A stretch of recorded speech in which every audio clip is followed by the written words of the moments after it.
భారత పార్లమెంట్ సమావేశాలు ప్రారంభమయ్యాయి. రాష్ట్రపతి ద్రౌపది ముర్ము హాజరై ఉభయ సభలను ఉద్దేశించి ప్రసంగించారు. ఈ సందర్భంగా మహాకుంభమేళా కొనసాగుతున్న సమయంలో పార్లమెంట్ సమావేశాలు కొనసాగుతున్నాయన్నారు. కోట్లాది మంది ప్రజలు పుణ్యస్నానాలు ఆచరిస్తున్నారని చెప్పారు. కుంభమేళాలో చోటు చేసుకుంటున్న తొక్కిసలాటపై రాష్ట్రపతి ముర్ము విచారం వ్యక్తం చేశారు. క్షతగాత్రులు త్వరగా కోలుకోవాలన్నారు. ఇక ఇటీవల మృతి చెందిన మాజీ ప్రధాని మన్మోహన్ సింగ్ కు రాష్ట్రపతి సభలో శ్రద్ధాంజలి ఘటించారు. ఇటీవలే గణతంత్ర వేడుకలు ఘనంగా నిర్వహించుకున్నామని చెప్పుకొచ్చారు. माननीय सदस्यगण, इस समय देश में महाकुंभ का ऐतिहासिक पर्व भी चल रहा है। महाकुंभ भारत की सांस्कृतिक परंपरा का, भारत की सामाजिक चेतना का पर्व है। देश और दुनिया से आए करोड़ों श्रद्धालु प्रयागराज में पूर्ण स्नान कर चुके हैं। मैं मौनो अमावस्या के दिन हुई हादसे पर अपना दुख व्यक्त करती हूँ। घायलों के शीघ्र स्वस्थ होने की कामना करती हूँ। कुछ दिन पहले ही हमने देश के पूर्व प्रधानमंत्री डॉक्टर मनमोहन सिंह जी को खोए हैं। मनमोहन सिंह जी ने 10 वर्ष तक प्रधानमंत्री के रूप में देश की सेवा की। वे लंबे समय तक संसद के सदस्य भी रहे।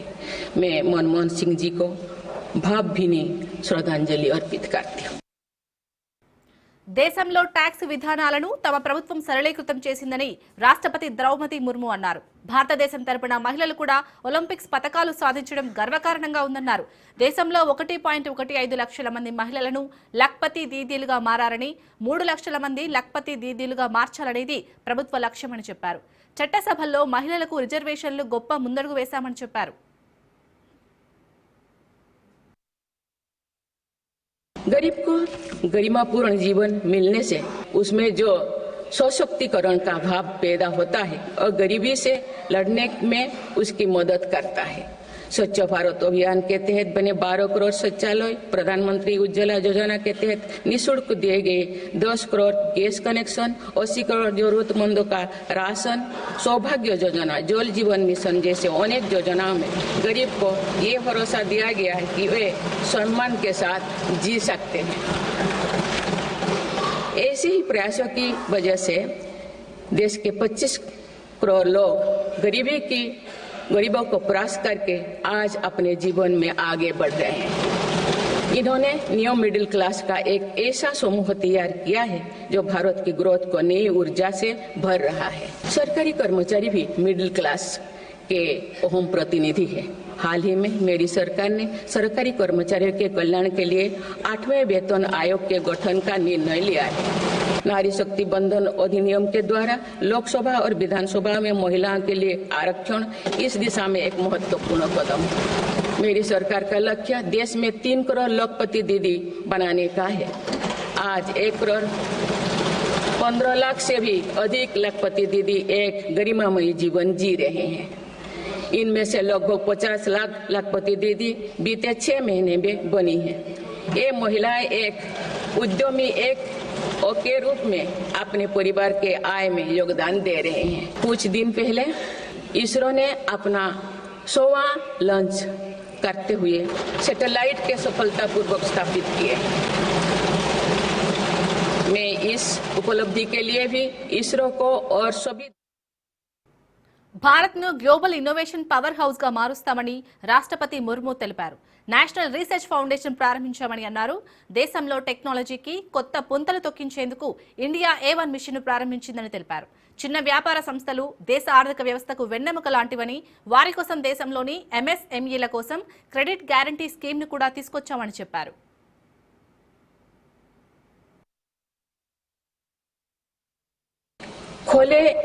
खेलो India scheme, target Olympic podium scheme यानी स्टॉप्स, राष्ट्रीय स्पोर्ट्स यूनिवर्सिटी स्थापित करके देश को आगे कदम बढ़ाए। दिव्यांग के लिए ग्वालियर में विशेष खेल केंद्र खोला गया है। भारत की टीमों में चाहे ओलंपिक हो या फिर पैरालंपिक, हर जगह बेहतरीन प्रदर्शन किया गया है। हाल ही में विश्व शतरंज चैंपियनशिप में भी भारत ने अपना परचम लहराया। आर्टिफिशियल इंटेलिजेंस के क्षेत्र में भारत के योगदान को आगे बढ़ाते हुए इंडिया AI मिशन प्रारंभ किया गया है। राष्ट्रीय क्वांटम मिशन से भारत इस फ्रंटियर टेक्नोलॉजी में दुनिया के अग्रणी देशों की पंक्ति में स्थान बना सकेगा। वन नेशन वन टैक्स की भावना के तहत जीएसटी को व्यवस्था लागू की गई है, जिसका फायदा सभी राज्यों को मिल रहा है। मेक इन इंडिया जैसी नीतियों के कारण आप बड़े ग्लोबल ब्रांड को प्रोडक्ट पर भी मेड इन इंडिया के लेवल्स देखने लगे हैं। भारत की यूपीआई टेक्नोलॉजी की सफलता से दुनिया के कई विकसित देश भी प्रभावित हैं। आज 50% से ज्यादा real time digital transaction Bharat में हो रहा है। डिजिटल पेमेंट कुछ लोगों या कुछ वर्गों तक सीमित नहीं है। भारत में छोटे से छोटा दुकानदार भी इस सुविधा का लाभ उठा रहे हैं। मेरी सरकार साइबर सिक्योरिटी में दक्षता सुनिश्चित करने दिशा में निरंतर कार्यरत है। इसके फलस्वरूप भारत ने ग्लोबल साइबर सिक्योरिटी इंडेक्स में टियर 1 स्टेटस प्राप्त कर लिया है। 2 साल पहले बुनियादी ढांचे का बजट लगभग 2 लाख करोड़ रुपया था, जो पिछले बजट में बढ़कर 11 लाख करोड़ रुपया से अधिक हो गया है।